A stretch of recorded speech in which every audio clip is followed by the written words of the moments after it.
Hi there. Sachin Tendulkar was a very decorated Indian batsman. Did you know that he was the first batsman to score a double century in a game with limited overs? Here, we have runs scored by Sachin Tendulkar in 100 consecutive matches. Right now, looking at this raw data, we cannot draw any meaningful conclusion. For example, how many times did he score more than 50 but less than 60? It would be a daunting task to sit and count them in this pile. So, we must organize all the runs with the help of a frequency distribution table. But the problem is we have raw data of runs scored in 100 matches. Organizing it that way would mean a lot of rows. Is there another way of organizing the data? There is. We do it by grouping the runs scored. For that, we must find the minimum and the maximum runs scored. We can see that the minimum run scored is 0 and the maximum is 98. So, we could group the scores by making groups as 0 to 10, 10 to 20, 20 to 30, and so on, ending with 90 to 100.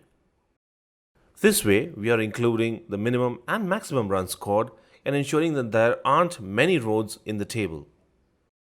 These groups are called classes or class intervals.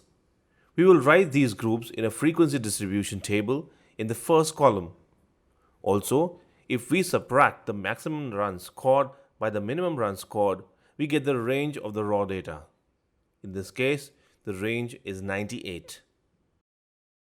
Furthermore, in each of these classes, the least number in a class interval is called the lower class limit, and the greatest number in a class interval is called the upper class limit. Observe that the upper class limit of a class interval becomes the lower class limit of the next class interval. Also, the size of each class is called the class size or class width. We calculate the class size by subtracting the upper and the lower class limits. In this case, the class size is 10.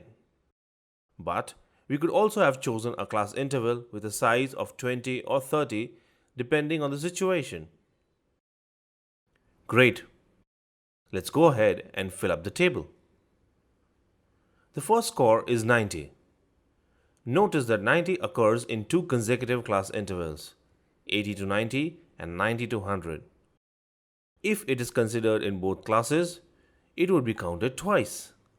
Therefore, by convention, we add a tally mark beside the class interval in which 90 appears in the lower class limit. What about 67? It lies between 60 and 70. So, we add a tally mark there. Similarly, we go on adding the tally marks for the rest of the scores to finally get this table. This is how we can organize large amounts of raw data in the frequency distribution table.